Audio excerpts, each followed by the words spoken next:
Bonjour, bienvenue sur Argus.fr. Aujourd'hui, on oppose l'Opel Grandland X, le tout nouveau SUV compact de la marque Opel, qui sera commercialisé à l'automne, face à la référence du segment, un autre modèle allemand, le Volkswagen Tiguan, que vous connaissez depuis le printemps 2016. Ce nouveau venu arrive avec tous les codes des SUV, évidemment les arches de roue, les boucliers renforcés, les bas de caisse, puis les sabots de protection ici. Donc en cela, il appartient parfaitement au code des SUV. Pour ce qui est du Volkswagen Tiguan, c'est plus rigide, c'est plus géométrique dans les lignes, un côté peut-être plus statutaire avec beaucoup de chrome. L'idée, c'est de le hisser à la lisière des modèles premium. Mais en tout cas, l'Opel ne manque pas d'atouts, on va les découvrir ensemble.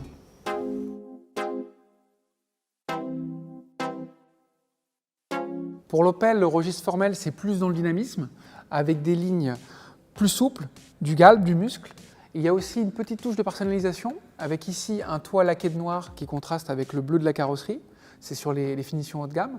Il y a aussi un peu de chrome au niveau des barres de toit et les joncs ici. Ça permet de valoriser, d'avoir un côté plus élégant. Et puis après, comme on dit tout à l'heure, les codes des SUV, donc le mariage entre sportivité, dynamisme et SUV, ça fonctionne bien. Le Tiguan, c'est un profil cubique, géométrique, l'esprit du monospace. On verra tout à l'heure à bord en quoi ça réside.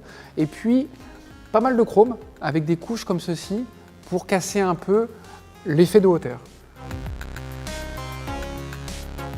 Pour aller jusqu'au bout de la démarche, la poupe arrière est très verticale, avec un seuil de coffre qui est plus bas et un haillon caractérisé ici avec une grande surface vitrée. Pour l'Opel, c'est toujours le dynamisme, avec des proportions différentes. Un tiers de vitre, 2 tiers de tôle, ça permet d'avoir plus de sportivité, d'étirer les lignes, c'est un parti pris différent. À bord de l'Opel Grandland X, on a des formes plutôt ondoyantes. Tout est traité à l'horizontale avec ici l'écran tactile en bonne place, en dessous des commandes de climatisation. Derrière ce rangement laqué de noir, un élément qui permet de recharger le téléphone par induction, le smartphone par induction. L'ambiance est plutôt sportive, en termes de qualité c'est plutôt bien fini. On a des compteurs analogiques et puis une certaine austérité parce que tout est plutôt noir.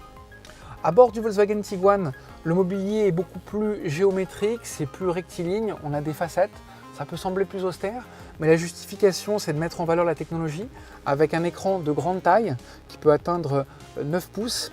On a également une instrumentation 100% numérique, donc l'un dans l'autre, c'est plutôt valorisant. À l'arrière de l'Opel Grandland X, on a suffisamment d'espace, c'est relativement habitable, place aux jambes, suffisamment de garde au toit. En revanche, on regrettera que la banquette ne soit pas coulissante et que les dossiers qui ne sont pas inclinables sont quand même assez verticaux. En revanche, pour les enfants, on a des vitres surteintées. On a également des stores, donc le voyage sera agréable. Ne vous fiez pas aux apparences, c'est pas parce qu'il y a un toit vitré et que la sellerie est claire que le Volkswagen Tiguan paraît plus spacieux. On l'a mesuré, dans les faits, il est plus grand. Et puis en termes d'atouts, c'est surtout cette banquette coulissante et puis ces tablettes qui le rapprochent davantage d'un monospace que d'un SUV, qu'il est plus pratique et un peu plus fonctionnel. L'Opel Grandland X a un volume de coffre de 514 litres en 5 places et que lorsqu'on replie les deux dossiers de la banquette 2 tiers 1 tiers, la capacité atteint 1652 litres. En configuration à 5 places, le volume de coffre du Volkswagen Tiguan est de 615 litres. C'est 100 litres de mieux que l'Opel, parce qu'il a un double fond qui est plus creusé, et puis surtout parce qu'il a une banquette coulissante. Mais là, ce volume de coffre plus grand se fait bien sûr au détriment de l'habitabilité arrière, on ne peut pas tout avoir. En revanche, une fois que la banquette est rabattue, les deux modèles font jeu égal, avec une contenance qui va de 1652 litres pour l'Opel et 1655 pour le Volkswagen, donc c'est quasiment jeu égal. L'Opel Grandland X va à l'essentiel, 3 niveaux de finition, une motorisation essence, une motorisation diesel, ça fait au total 10 versions. Pour le Volkswagen Tiguan, c'est tout le contraire, c'est tentaculaire, il y a 30 versions possibles avec 4 motorisations essence, 3 motorisations diesel, des versions 2 roues motrices, des versions 4 roues motrices. Ça laisse l'embarras du choix et c'est peut-être compliqué parfois.